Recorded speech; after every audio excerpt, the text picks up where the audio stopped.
PTA. Hindi ko pwedeng palitan ang pamunuan na yan at hindi ko bibigyan ng certificate of acknowledgement. Ano ba, bago kayo, election na tayo, no? Hindi ko kayo bibigyan, no? Kung hindi ko malinis ang record itong mga nakaraang sabihin na natin rin o administrasyon, anak. Kasi po, dito sa ating paaralan, ang daming nagsasalita ng negatibo, wala namang maitulong, dyan po kami nalulungkot. Kita nyo, iniisip namin, bago ko ilahan yung doon, dito na lang sa inyo na higit na nakakahigit, na higit na may concern sa kanilang mga anak. Ngayon, nakita nyo yung estado. Nakita nyo, 54% lang naman kasi dapat ipakolekta 99,000 base sa aming record ng enrollment plus 30.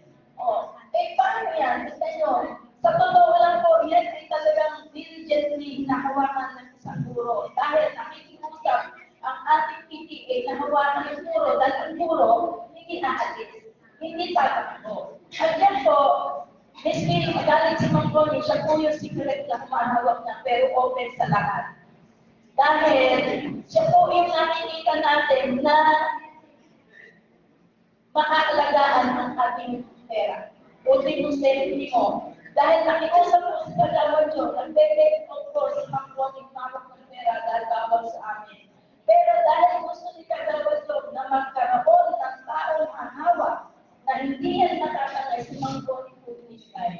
Kaya yun yung reason na sinabi ko si Gretong Hayagan na siya may hawak ng pera. O ngayon, kung ganyan po ang data, kayo na mismo na pangulo ng mga samahan ng mga guro, ng mga magulang sa inyong kwarto, ay higit kayo naman tutulong sa amin para mapura ang iniisip sa mga ibang magulang na negatibo ang isipan.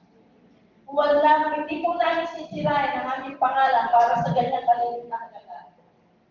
Maniwala po kayo. Kaya po ipagkatiwala niyo ng todo saan ako. Record lang po ang inimit ng dyan. Dahil yun po ang inata sa akin. Tignan at siguraduhin ang pera na yan ay hindi na pagsasamantalahan. Base sa ating proyekto, base sa voluntary contribution na dapat magaling sa guard, 50 pesos lang po sa taon. Ganyan 20 sa guard at 20 sa rapol. Wala lang po iba. Para magtanong kayo ng ganyan at sirain natin ang pagdadalo ng ibang mga nanunungkulan ng kapatsa sa ating paaralan. Kaya nakikiusap ako, iwasan yung mga ganyan. Opo. Sige. Sorry.